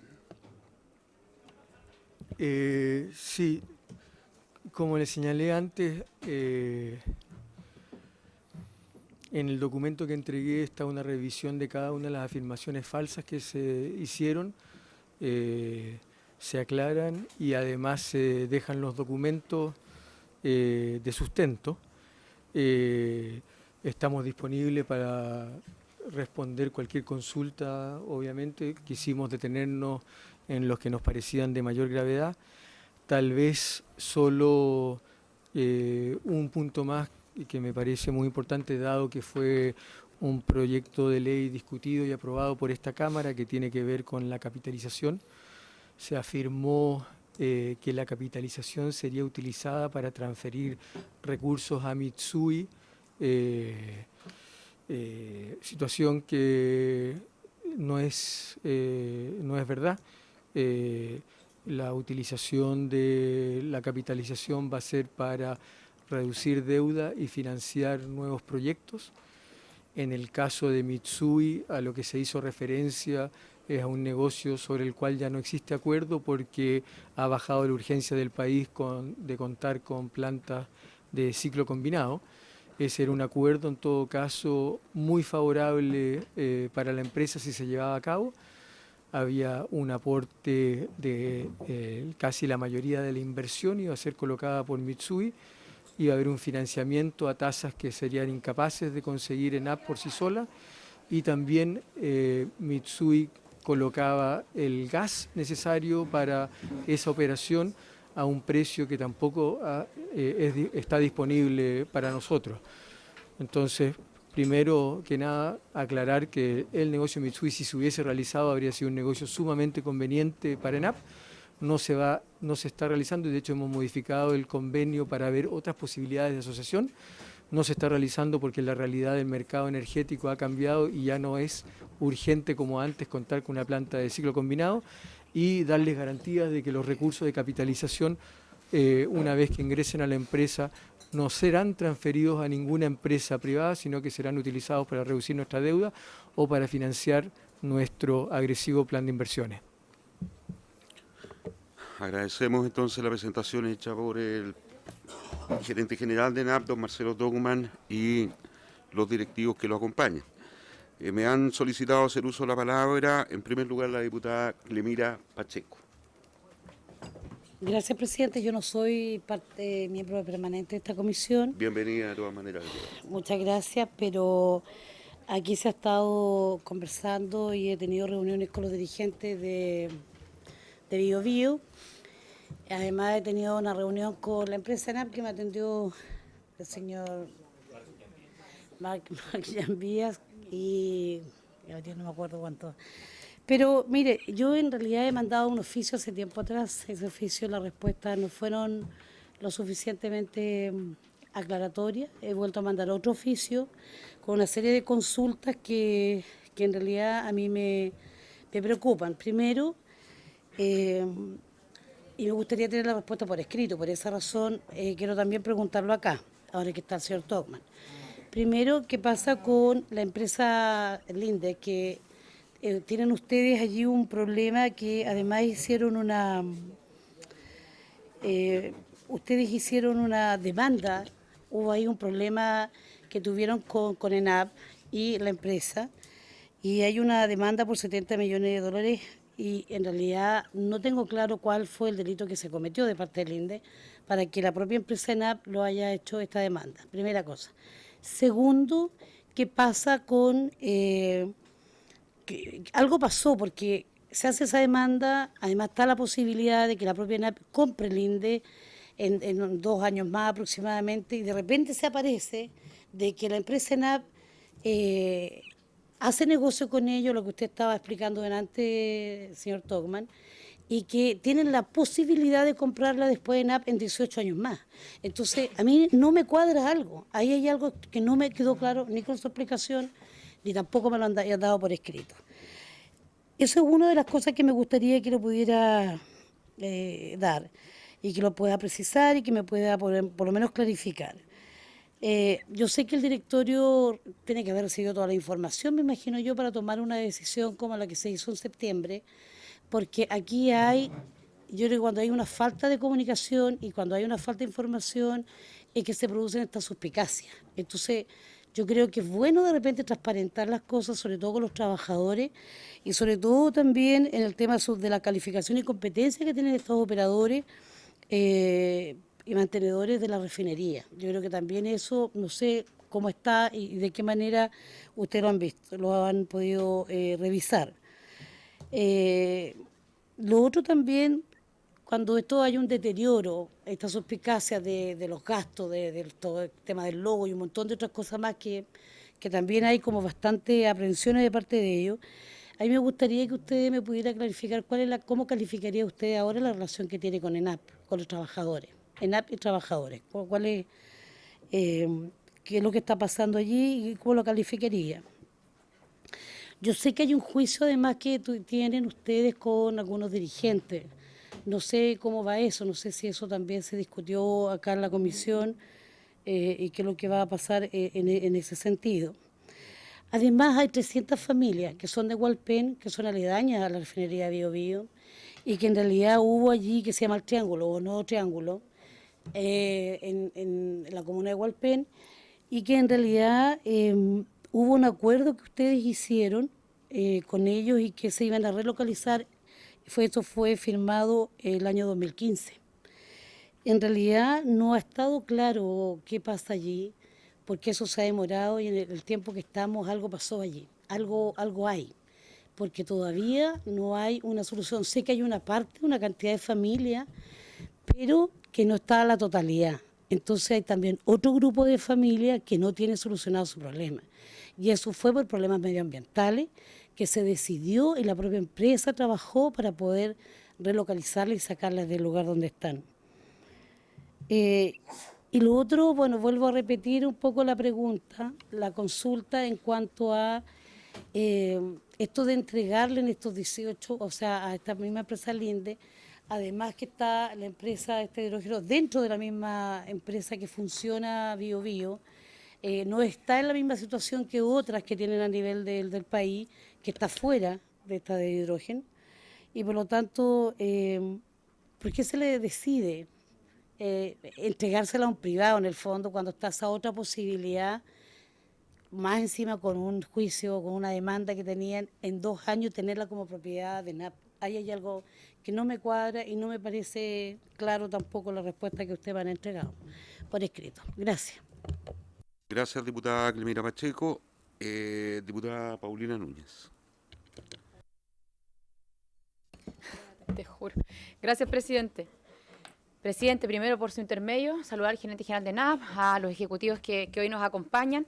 No sé si se alcanzó a escuchar cuando prendí el micrófono, pero la verdad es que tengo un puzzle acá. Voy a tratar de hacer preguntas varias porque creo que entre la preparación de esta comisión, lo esperábamos y sabemos los motivos por los que no pudo venir, ¿cierto, presidente, gerente general? Pero fuimos preparando esta sesión porque la verdad, presidente, que al menos a mí cuando yo escucho a los trabajadores que ya los recibimos en esta comisión y entendiendo que solo hasta esa altura estábamos escuchando una parte y entendiendo además que estamos frente a una empresa pública, me parece al menos preocupante y uno de los temas importantes que nosotros tenemos que dedicarnos e investigar. Y es por eso que lo primero que uno recurre es a Internet, a Google. Y quiero, antes de entrar en el fondo del asunto de temas de la empresa, me gustaría, presidente, que me aclararan algunas cuestiones de los propios ejecutivos o incluso del gerente general. Me gustaría saber, y coincido con la diputada Pacheco, primero, ¿cuántas veces estaba prendido recién? ¿Hay uno prendido? Ah, presidente, me está boicoteando. No, este puede estar prendido. El del presidente siempre tiene que estar prendido. Ahí sí, ya. Gracias, el presidente. El secretario tiene que estar apagado. Está muy bien. Oiga, bueno, vuelvo con las preguntas. ¿Cuántas veces o cada cuánto se reúne el gerente general con los trabajadores, con la federación? Yo creo que eso es clave. Nosotros hemos recibido acá a ejecutivos de Codelco, de NAM, en fin, pero quiero saber cuántas veces, porque creo que eso es clave para llevar un buen ambiente en la empresa. Luego de eso, si es verdad y en este mismo sentido, que hace 3 meses, como decían los trabajadores, hay un conflicto, hay una crisis, así lo definían ellos, entre los trabajadores, o entre las federaciones, mejor dicho, con la empresa, porque incluso, ¿cierto?, hay una renuncia de un sindicato a la federación, pero producto precisamente que se acepta una negociación anticipada en solo 8 meses. Si eso es así o no es así, porque eso se da en el ámbito de una empresa pública, y esto dentro de lo que los propios trabajadores definieron como una crisis. Ahora, a cuestiones más No, antes de eso, anoté aquí el tema del logo. Yo creo que eso es importante porque estamos hablando, presidente, y si estoy mal en las cifras que me corrijan, de 4 millones de dólares por haber cambiado un logo. Que a todo esto yo lo revisé y coincide con varios otros logos poniendo una imagen en Google, nada más que eso. Pero y además, ¿por qué lo encuentro preocupante, o al menos motivo de pregunta hoy día? Porque el diputado Chaín en la Comisión de Hacienda el año pasado, a propósito de nuestra ley de gobierno corporativo que votamos en esta comisión, hizo esta pregunta y en ese minuto, y ahí sí yo revisé el acta, esa sí está la respuesta del gerente presidente, que no existía tal cambio de marca y lo que se había solicitado era un estudio por 150 millones, pero al final terminamos en esos 4, si es que eso es así. Y ahora sí, a propósito de esto, voy preguntas más de los ejecutivos, de a quién tenemos, digamos, al frente. Porque, por ejemplo, presidente, quiero saber si es verdad o no que el gerente general, siendo el señor Togman, ejerciendo este cargo, primero, si es de exclusiva dedicación o no este cargo, y si no es así, si participa de otros directorios de empresas privadas, cuáles son esas empresas privadas y si hay alguna relación o tienen algún conflicto con esta empresa pública. Respecto del señor Fuenzalida, presidente, cuando buscamos información, o al menos cuando yo busqué información con mis asesores, me saltó una cuestión que encuentro al menos preocupante, ¿cierto? Esto de los títulos de las universidades belgas. ¿Y por qué lo pongo sobre la mesa? Lo pongo sobre la mesa porque entiendo que es una situación que está siendo investigada en la Fiscalía, pero es preocupante porque en lo que pude investigar parece que habría un aumento si uno es profesional en su asignación versus si no es profesional. Pero, insisto, quiero hacer la pregunta y luego que me respondan cada uno, presidente, lo que mejor pueda. Tengo una duda respecto del señor Maxtan Vías, porque él entiendo que ejerce funciones en la empresa hasta el 31 de enero. Si eso es así, ¿quién lo reemplaza? Y nos hubiese gustado, al menos a mí, presidente, que viniera la persona que va a ejercer ese cargo, por último acompañando, porque uno obviamente está en el cargo hasta el último día. Después podríamos escucharlo a él, porque él va a seguir en el cargo. Gracias. Y tengo una duda también, y me suma las palabras de la diputada Clemira Pacheco, porque acá, presidenta, acaban de decir los ejecutivos que del contrato del INDES hay una autorización, entiendo, ya hace 3 meses, entonces no entiendo por qué no lo firman si al parecer es bueno, muy bueno el contrato, según lo que acaban de decir, bueno, para resumirlo en general. Y por último, también me quedaron muchas dudas respecto de qué ocurrió con el tema del contrato de los helicópteros. Primero, que es bueno a veces preguntarse quién es el dueño, quiénes son los socios de Exocopter, por ejemplo, quiénes son, si hay alguna relación con algún ejecutivo, qué pasó, porque al final, al parecer, esta es una empresa que se dedicaba al turismo, DAP es una empresa que sí se dedicaba al menos a la empresa por mucho tiempo, si efectivamente hubo una licitación que no prosperó, y luego se llamó una nueva, no sé si ahí hubo un vacío, tengo dudas en eso respecto de dicho contrato, no me quedó claro y me gustaría que se profundizara, y si hay alguna demanda, obviamente, respecto de DAP por parte de nuestra empresa pública. Gracias, presidente, eso por ahora. Gracias, diputada Paulina Núñez. Diputado Juan Luis Castro. Gracias, presidente. Saludar al gerente general y a toda la plana ejecutiva y felicitar los indicadores que han mostrado desde el punto de vista financiero.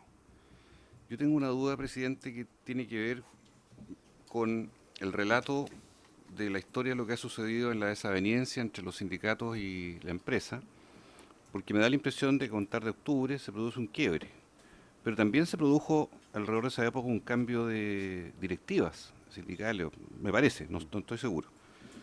Y además hay unos relatos de incidentes, incluso de agresiones físicas de personas en medio de una sesión, según lo que están aquí en las carpetas. Entonces, yo quiero preguntarle al señor Togman, ¿qué es lo que está pasando? Porque aquí da la impresión de que desde hace 3 meses hay un vacío, una situación de desaveniencia grave. Aquí se concurrió y se dijeron afirmaciones graves. Este proyecto hidrógeno biobío es el que está más en el tapete en cuanto a su viabilidad, en cuanto a las dudas o no, en fin, respecto a cómo eso afecta el patrimonio. Entonces, quisiera, si se pudiera, sobre este punto, ser más preciso en cuanto al relato de la relación que venía haciéndose con la dirigencia sindical, particularmente sobre esta materia, el nivel de información que se estaba manejando, transmitiendo, de modo tal de entender exactamente el trasfondo de lo que hasta este minuto, por lo menos en la versión de los trabajadores que han venido acá, aparece como un conflicto de gran envergadura en cuanto a que se coloca en riesgo el patrimonio de la empresa. No es así lo que le hemos escuchado al señor Togman. Entonces, quisiera dimensionar exactamente la racionalidad que está en el fondo detrás de todo esto, que permita clarificar bien las cosas y que se haga una operación que corresponde, que sea legítima y válida, sin pasar a llevar derechos laborales de nadie, ni menos parte del patrimonio de una empresa del Estado. Si pudiera ahondar en eso, me gustaría, presidente. Gracias, diputado Castro. Diputada Yasna Proboste. Bueno, muchas gracias, presidente. Saludar a Marcelo Togman, a su equipo que está en el día de hoy acá. La verdad, esperábamos poder estar con él en la comisión y verificar algunas situaciones. Yo lamentablemente tuve que ausentarme en parte importante de la intervención de Marcelo Togman porque nos tocaba hacer uso de la palabra en el proyecto de asistentes de la educación, de estatuto y luego la votación. Tal vez la pregunta más que al gerente debiera ser al gerente de recursos humanos, que también está con nosotros. Y me gustaría derechamente preguntarle si es que a los ejecutivos Don Javier Ponsalía. se les niveló la indemnización que están en los contratos colectivos de los sindicatos y si se les pagó el bono de término de negociación que se les pagó a los trabajadores. Si esto es así, me gustaría saber ¿a cuánto equivale ese bono? Y me gustaría saber, si es que es así, ¿cómo se calcula ese bono? Preguntarle ahora sí al gerente, que es algo que yo lo señalé en el momento que hice uso de la palabra en la sala a propósito de la capitalización, respecto de la decisión de la empresa pública de dejar de pagar un leasing, vender la Torre Vitacura y poder cambiarse a este edificio de Apoquindo 2929, que coincidentemente es el mismo edificio del Banco Mundial, en donde se fraguaron estas manipulaciones de estadísticas con nuestro país. Entonces, sí es una buena señal que una empresa del Estado deje de pagar este leasing, desprenderse de un bien inmueble y comenzar a arrendar en Apoquindo 2929. Yo no sé si esto forma parte, la verdad yo me sentía bastante más identificada cuando ENAP partió en el centro de Santiago. Si es que esto forma parte de este plan agresivo de inversiones al cual usted hace referencia. Y por último, frente a las consultas también de la diputada Clemira Pacheco, solo porque me llegó una información a través del WhatsApp de trabajadores de allá, me gustaría que el jefe de recursos humanos o el mismo señor Yambias nos pudiera decir si efectivamente él se encuentra con su contrato vigente en la ENAP. Eso. Gracias, diputada Yasna Proboste. Don Marcelo Togman, tiene una palabra. Muchas gracias por las consultas. Justamente lo que pretendíamos... Antes que conteste, señor Togman, solicito el acuerdo de la comisión para extender la sesión en 10 minutos.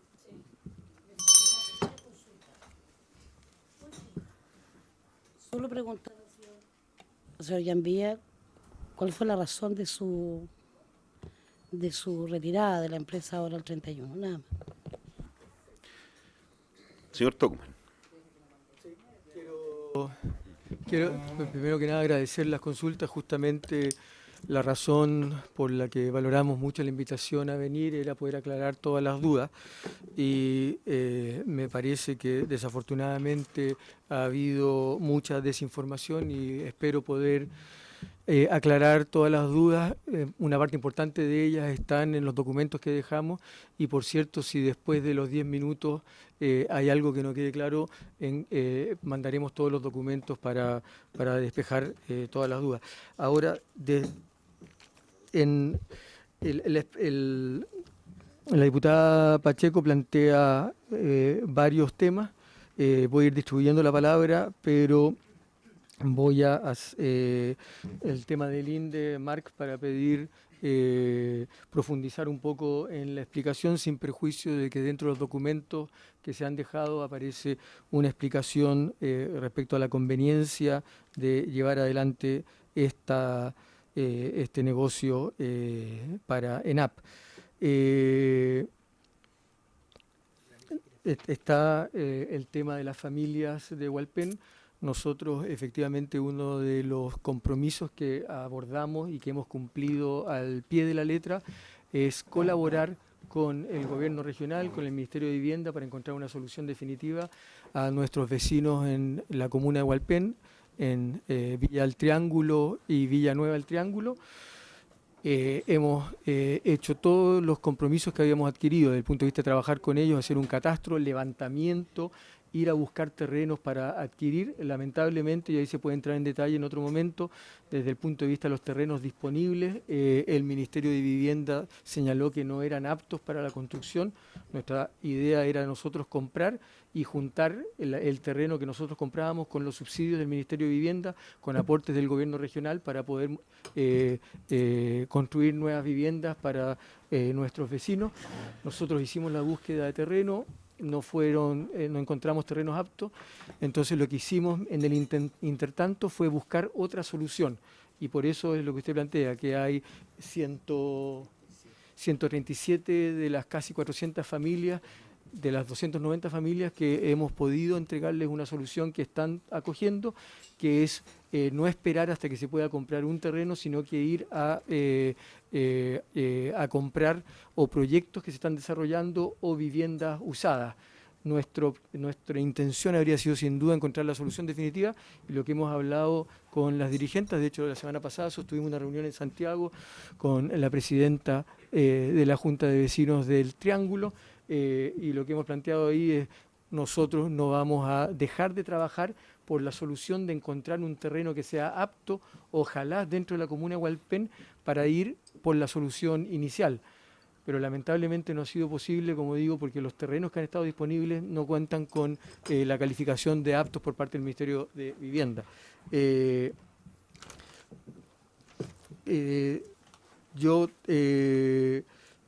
Hay una pregunta que hizo relación actual con los trabajadores y que se enmarca tal vez en la pregunta que hizo el diputado Castro. Nosotros, primero, cuando me tocó asumir, estaba totalmente convencido del rol estratégico que se le quería dar a la empresa, que fue impulsado por el ministro Pacheco y por la presidenta Bachelet. Y también estábamos convencidos de que la forma de recuperar ese rol estratégico era con los trabajadores, y que eso requería instancias de diálogo permanente, transparente, constructivo, donde vamos resolviendo los problemas en forma conjunta. No implica que no exista, y existieron opiniones distintas, pero teníamos mecanismos donde podíamos resolverlo. Y ya señalé que establecimos un marco de diálogo social que además intentamos perfeccionar. Por eso contratamos a la OIT en una asesoría, por eso fuimos reconocidos por Pacto Social. Financiamos además cursos en la Universidad de Santiago y en la Universidad Adolfo Ibáñez para nuestros dirigentes sindicales, de manera tal de generar un espacio de conversación permanente y constructiva. Y fue así como teníamos, y creo que fue usted, diputada, que preguntó la frecuencia. Nosotros teníamos reuniones con la directiva de las federaciones, de eso puede dar fe la Federación de Profesionales, que está acá presente, reunión cada 2 meses de las directivas de la federación conmigo y con los gerentes de primera línea, sin perjuicio de reuniones con una frecuencia mensual en cada una de las operaciones. Esa fue la forma en la cual esta empresa operó hasta octubre del año pasado.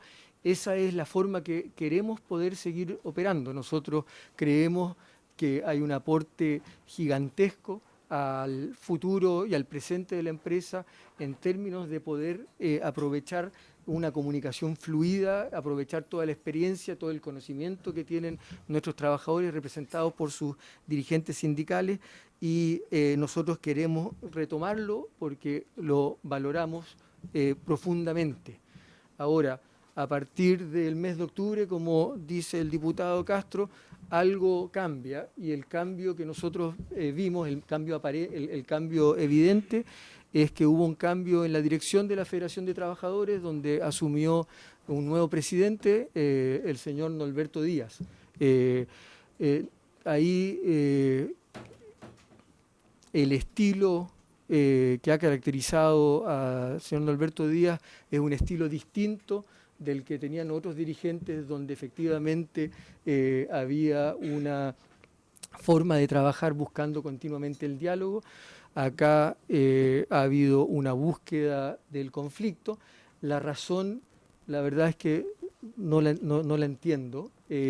No sé si es por el hecho de que en realidad es dirigente sindical de NAP, pero también es dirigente de la CUT y también es dirigente de un partido político, si hay agendas que se entremezclan, pero el punto de cambio en la relación que teníamos con nuestros trabajadores ocurre justamente cuando cambia la directiva, la presidencia de la FENATRAVECH. Y hay un momento donde se produce el cambio, yo diría que es donde efectivamente se produce un quiebre, que es en una reunión que estábamos sosteniendo, como muchas reuniones donde nos juntábamos con los dirigentes sindicales, una reunión en Santiago, donde el señor Norberto Díaz agrede verbalmente a cada uno de los ejecutivos cuando tomaba la palabra y finalmente termina agrediendo físicamente al gerente de la línea de gas y energía. Ese es un proceso que obviamente es inaceptable, por más que uno valore y quiera reconstruir las relaciones laborales que hemos tenido, de las cuales estábamos todos orgullosos, pero eso no implica que podamos tolerar una actitud de agresión como la vivida en esa reunión. Y ahí lo que ha ocurrido es que el gerente agredido ha hecho constatación de lesiones y está llevando por los canales de la justicia la demanda correspondiente, y nosotros le hemos pedido a la gerencia de compliance, gerencia que depende del directorio, para que lleve a cabo la investigación correspondiente y ver qué decisiones vamos a tomar. Pero eso lamentablemente lo que ha generado es que estamos frente a un conflicto artificial, y yo diría que mayoritariamente todos los enapinos, la gente que trabaja en ENAP, están cansadas de este conflicto artificial y quieren retomar las relaciones que estábamos teniendo hasta ese momento. Esa sería, creo yo, la respuesta desde el punto de vista de en qué momento se produce este cambio en la forma en la cual nos relacionábamos. Marc, si puedes agregar algo respecto a las preguntas específicas que hizo la diputada Pacheco respecto a Linde. Diputada Proboste, ¿tú? En relación a lo que acaba de exponer don Marcelo Tocman. Sí, pero me encantaría igual escuchar a Mar. Tiene la palabra. Gracias, señor presidente. Respecto al tema del INDE, solo aclarar que... Por favor, encienden ahí sí. No hay una demanda en contra del INDE, lo que hay es un proceso arbitral en el arbitraje, que es lo que está establecido en los contratos cuando hay diferencias en la interpretación de los contratos. Aquí no hay ningún delito cometido por el INDE, sino que hay una diferencia respecto a la interpretación de los contratos. ¿Ya? Y es a partir de esa diferencia que aparece la oportunidad de negociar mejores condiciones en un contrato extendido. Y eso, digamos, es súper comprensible y es comprensible por todo el mundo, porque justamente es de los conflictos, de las diferencias, donde nacen las mejores oportunidades para conseguir condiciones mejoradas. Y los representantes sindicales saben perfectamente, digamos, eso, digamos, porque es parte de un proceso de negociación que en un escenario de buenas relaciones generalmente no se pueden conseguir esas mismas condiciones comerciales que hemos conseguido ahora, ¿ya?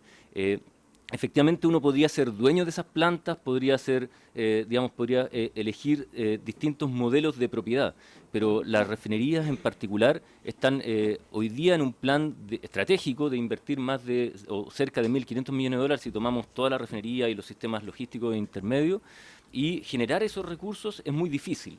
El negocio de refinación es un negocio de márgenes muy estrechos que compite con el mercado internacional.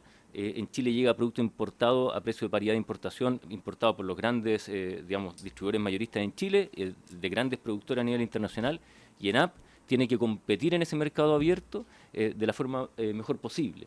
Y para hacer eso requiere hacer estas inversiones. Y tiene una serie de activos, y esos activos pueden, en estos casos, en este tipo de negociaciones, adquirir un valor mayor y agregar patrimonio. Ese patrimonio es el que va a servir para hacer el resto de las inversiones. No hacerlo es perder esa oportunidad. Y eso es lo que hemos tratado de explicar. Hemos dejado en la carpeta que se entregó el análisis comparativo entre hacer y no hacer el negocio, y por qué decimos que este negocio aporta cerca de 40 o más de 40 millones de dólares al patrimonio de la empresa, que si no se hace y uno se queda con la propiedad de eso, los pierde y después no puede recuperarlos porque no necesariamente se da una oportunidad como esta nuevamente. Y ese es el sentido de hacer ese negocio. Y que la planta esté dentro o esté al lado de la refinería, como ocurre en la refinería Concagua, es única y exclusivamente un tema topológico, por decirlo de alguna manera. No tiene ninguna implicancia en la seguridad de la operación.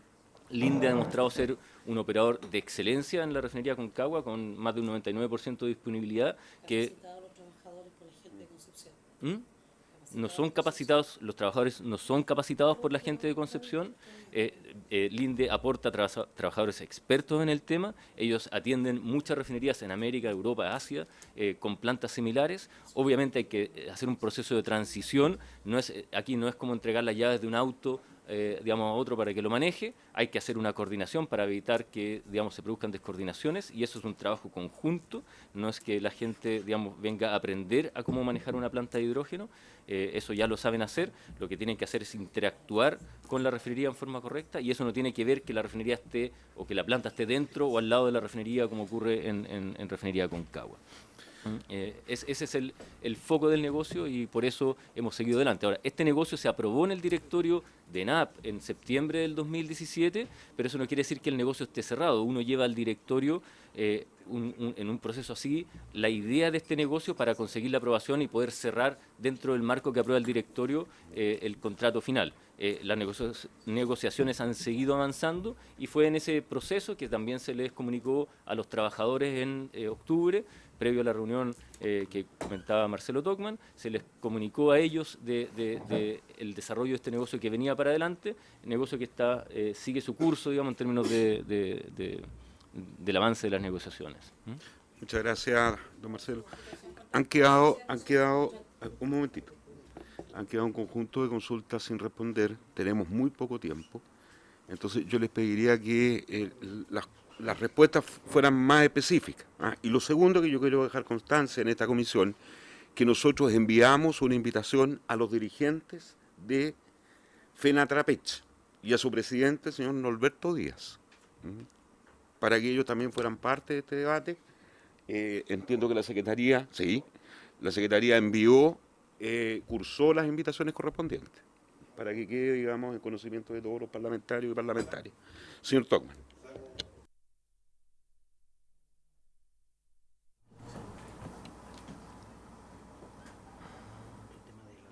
Sí.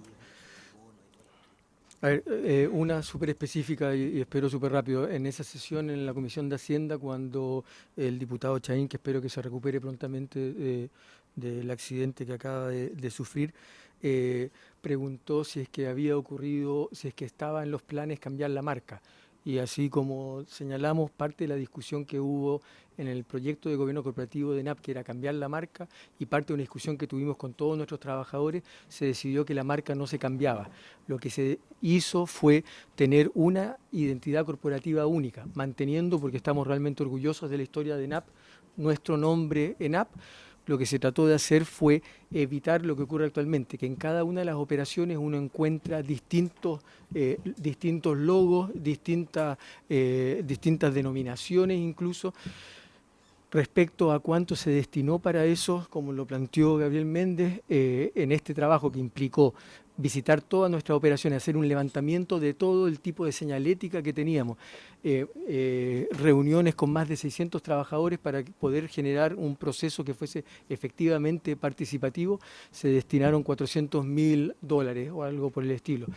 el costo adicional es un costo que se iba a incurrir de todas maneras, pero con la diferencia que ahora se lleva a cabo de una forma mucho más eficiente. Continuamente hay que estar cambiando las chaquetas de los operarios y que tenían un logo en una refinería distinto de la de la otra refinería o de Magallanes. Hay que estar haciendo los carteles, la pintura se corroe en los estanques, entonces se aprovechó esta oportunidad de manera tal que lo que había que hacer de todas maneras en términos de nuevas señaléticas, nuevas tarjetas, aprovechar esa oportunidad para hacerlo todos con una misma imagen. Una imagen que efectivamente desde el punto de vista de, yo cuando vi al Papa recién pensé que lo íbamos a acusar de plagio, porque era más o menos parecido también a nuestro logo. Lo que se ha planteado es que en realidad nuestro logo es una copia de Reuters. Nosotros hemos registrado este logo en 45 registros, y no ha habido ninguna empresa que haya declarado siquiera que se sentía que estaba siendo copiado su logo. En el caso de, con el tiempo que tenemos, déjame ir rápido. DAP.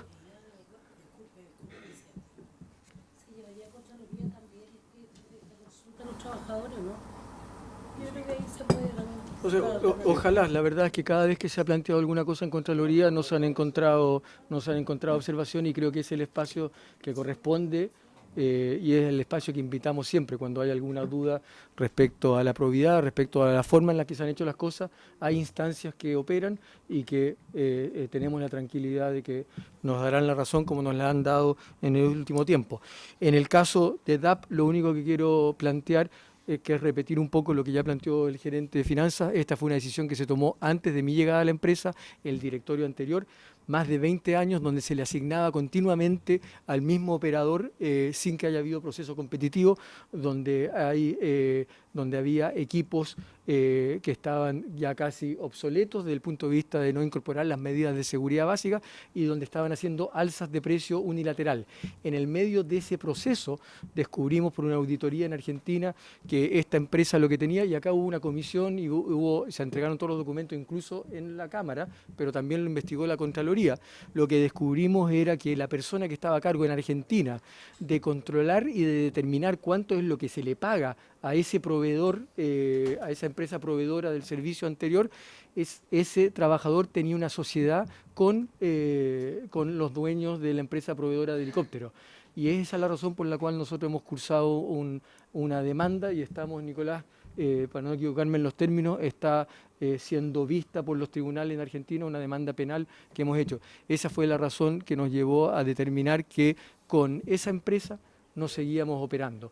Y ahí fue donde se llevó a cabo este proceso y donde toda la evidencia muestra que los temores que podía haber habido respecto a cambio y reducción de estándares de seguridad no se han cumplido, sino que al revés han mejorado todos los estándares.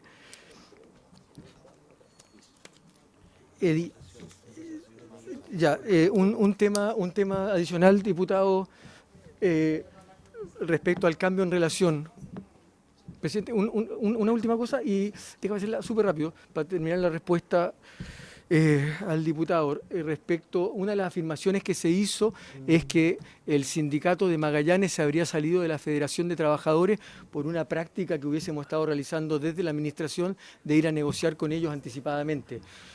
Nosotros negociamos anticipadamente el año pasado 7 convenios colectivos, sin ningún tipo de conflicto, llegando a acuerdo, y ese fue uno más de los que hicimos.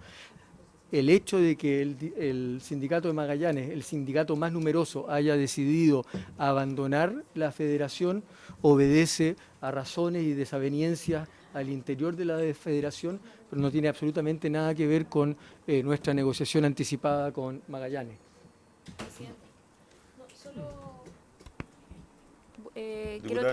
Voy a transmitir lo que me solicitó la diputada Proboste porque se tuvo que retirar, pero ¿cuántos contratos directos tienen con entidades argentinas? ¿Y por qué tienen un asesor jurídico que es argentino? Porque también es cuestionable. Disculpe que...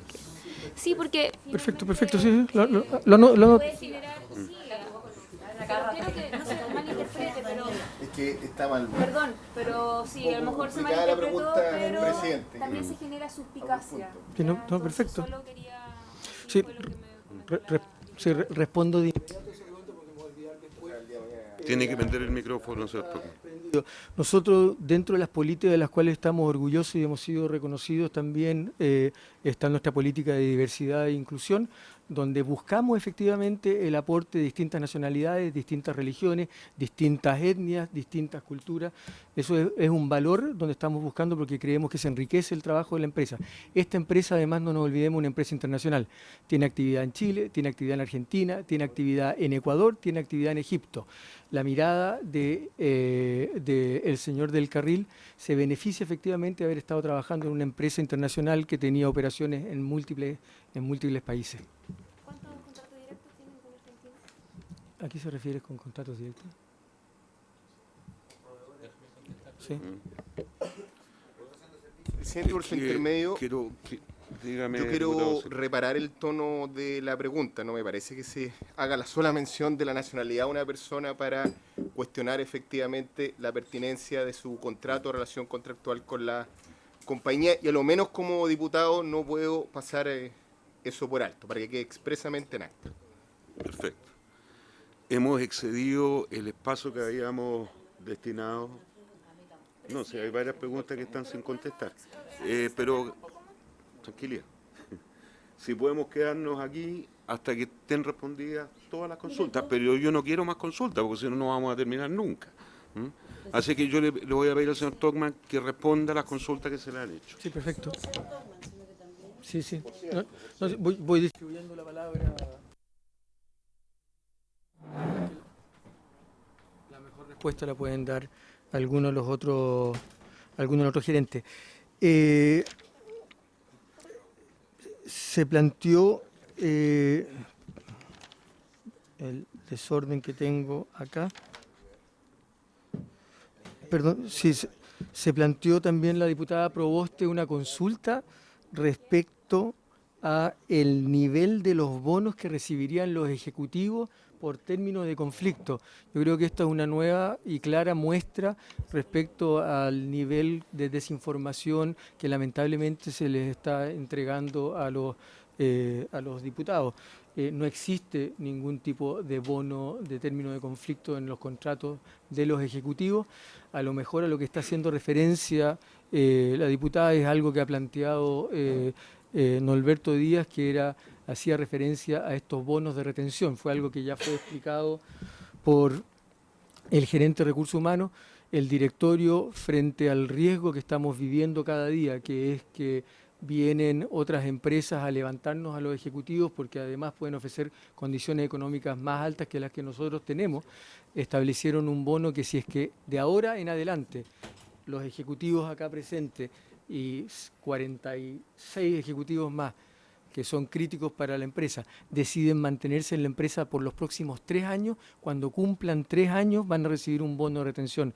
Ese es el único bono e innovación que ha habido, que no fue autoimpuesto, como también se señaló, sino que es un bono que fue decisión del directorio, que estaba preocupado porque efectivamente la grúa está operando y varios de nuestros ejecutivos estaban siendo levantados por otras empresas. Te doy la palabra. Sí, ya. Sí. Que la diputada hizo un par de consultas bien precisas. Perdón. Ahora sí está. Muchas gracias. Nosotros no tenemos bono de término de negociación, primero que acaba de decir. Tampoco se mejoró la indemnización, que es algo que entiendo que ha ocurrido como rumor. Nosotros tenemos indemnizaciones con tope legal, con 90 UF para todo el rol profesional, algo que no ocurre en el rol trabajador.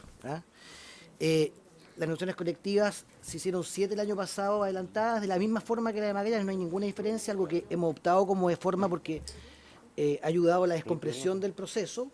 Todas las negociaciones colectivas además van a Hacienda bajo la normativa que Hacienda impone respecto al máximo que podemos hacer. Participa la gerencia legal, la gerencia de administración y la gerencia de recursos humanos, y todas las negociaciones colectivas que hemos llevado adelante han sido aprobadas por el directorio. Aunque la administración llegue a acuerdo, no son legítimas hasta que el directorio no aprueba. Bien. Y finalmente, algo que la diputada me preguntaba a mí respecto a mi título profesional y eso. Yo soy profesor de historia originalmente de profesión. pero tengo varios posgrados. Tengo un máster en recursos humanos, tengo otro en dirección, un MBA en la Universidad de Lérida, tengo otro más en gestión pública fuera de Chile, pero tengo otra vida además, que es mi vida personal, que tiene que ver con la historia, que me sigue gustando y sigo estudiando, y efectivamente estoy llevando adelante un proceso de doctorado a propósito de todo eso, que no tiene nada que ver con mi vida profesional. A mí no me pagan más por ser doctor en historia o tener algún doctorado adicional. En mi vida no tiene nada que ver eso. A mí no me pagan más por eso, tiene que ver con mi vida personal, así como estudié teología en la Universidad Católica 4 años. Perfecto.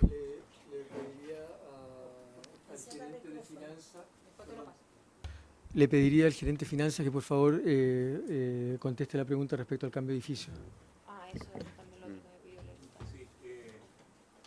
El tema del edificio es bastante sencillo, señor presidente. ENAP, efectivamente, al ser una empresa que tiene un nivel de deuda como el que ustedes conocen, ha buscado distintas alternativas para poder monetizar aquellas inversiones que no son core, que no son parte de la esencia del negocio. Y el edificio afloraba como una de estas alternativas. ¿Qué significó la venta del edificio? El cambio del edificio, después de una larga discusión en el directorio y aprobación final, es que teníamos la posibilidad, a través de un proceso de licitación pública, de vender el edificio de Vitacura y buscar una alternativa de arriendo. Y quiero ser bien sencillo, el valor presente de los desembolsos futuros de un arriendo, vale decir, es más barato arrendar que ser dueño de una propiedad, porque el ser dueño de una propiedad nos permitía, si nosotros vendíamos, generábamos recursos y esos recursos los invertíamos en ciertos proyectos y eso es más barato que el valor del arriendo. La venta del edificio de Vitacura generó una utilidad para ENAP de $6 millones, 6 millones de dólares que se destinaron a proyectos productivos en las distintas refinerías. Eso es respecto del edificio. Gracias. Don Marcelo. Sí, perdón.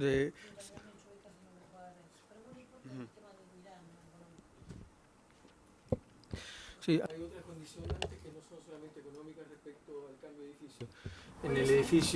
En el edificio que estábamos, lamentablemente el crecimiento no fue orgánico y teníamos una situación de inequidad interna gigantesca. Había gente que ocupaba espacio en los pasillos, mientras que había oficinas antiguas de gran tamaño. Es un edificio también donde había un problema de iluminación, un problema de climatización y de medidas de seguridad, y lamentablemente no teníamos el poder dentro del edificio, que es una comunidad, de hacer los cambios que se requerían. Esto fue una decisión conversada con todos los trabajadores en asambleas, con los sindicatos. Fue una decisión que fue apoyada además, donde se logró además mejorar las condiciones. Pasamos además a trabajar en un espacio que es lo que estamos viendo en la mayoría de las empresas, que un espacio ¿cómo se llama? Espacio abierto y colaborativo. Respecto al tema que planteó también la diputada, respecto a estar mejor ubicados en el centro, la verdad es que esta decisión no tiene nada que ver con eso, porque nos movimos en realidad 2 cuadras nomás respecto a donde estábamos, nos cambiamos a un edificio más nuevo. La decisión de salida del centro fue el año 2005 y dentro de las consultas, 87, no 2005. Bueno, fue mucho antes de mí, de estar yo en la empresa, y también dentro de las consultas que se hizo y la identificación dónde viven nuestros trabajadores, había una resistencia muy importante a volver al centro. Yo, cuando me contratan como gerente general de ENAP, señalé que yo estaba en 2 directorios, y que iba a seguir porque no había conflicto, y si llegase a haber algún conflicto sería regulado de acuerdo a nuestra normativa. Los directorios en los que yo participo son públicos, están en mis declaraciones públicas de interés y de patrimonio en el momento en el que ingresé al ENAP y cuando me ha tocado hacerlo nuevamente. Cuando hay uno que es Aguas Metropolitana, que es una empresa sanitaria que no tiene relación alguna con ENAP, y el otro es un consejo asesor, no es directorio, de una corredora de seguros, Conosur, y la decisión que hemos tomado, perjudicando incluso a Conosur, es que no ha participado en ninguno de los procesos en los cuales ENAP ha estado buscando seguros para evitar efectivamente cualquier posibilidad de conflicto de interés. Perfecto. Efectivamente, Marc renunció, está con contrato. Sí, le va a pasar la palabra de inmediato. El presidente soy yo, diputado. Sí. Bien, sí. Don Marc. Yo presenté mi renuncia en AP, estoy trabajando y con contrato vigente hasta el 31 de enero del 2018, para aclarar eso, digamos, en mi presencia hoy día. Y mi renuncia es totalmente personal, voluntaria, y se debe, digamos, a un proceso personal muy largo, pero también se acelera con el conflicto que se genera, digamos, a partir de este negocio que estamos desarrollando, porque, digamos, dentro de mis valores no estoy dispuesto a seguir, digamos, tratando de convencer a un grupo de personas que no quiere ser convencida, digamos, y que pretende generarle un daño a la empresa por posiciones que son totalmente dogmáticas, en donde se pretende una especie de propiedad sobre un terreno, digamos, sobre un espacio de la refinería que es propiedad de una empresa del Estado y no de un grupo de personas. Y eso ha sido manejado con violencia, como hemos visto en algunas reuniones, también con manifestaciones y con, digamos, una serie de acusaciones mentirosas y falsas, y que a mí me hace muy difícil seguir desarrollando mi trabajo en forma normal en la empresa, y prefiero en ese caso dejar el espacio, digamos, para que vengan otros a asumir ese rol. Eso básicamente las razones de mi renuncia, son totalmente personales y digamos, no se ven a ninguna otra cosa. En el caso... Ya estamos a punto de iniciar la última intervención, no más de un minuto. Sí, se preguntó, ¿está Marc? Porque él es el gerente en este momento todavía hasta fin de mes, pero nos acompaña también Luis Manríquez, que asumirá la gerencia de manera... ¿cuál es la palabra que se usa? Interina. Se está llevando a cabo un proceso de búsqueda a través de headhunting, donde se buscará dentro y fuera de la empresa la persona que asuma ese rol de manera titular, donde sin duda también consideraremos a Luis dentro de los candidatos. Querían escucharlo, no sé si quiere que lo... Okay.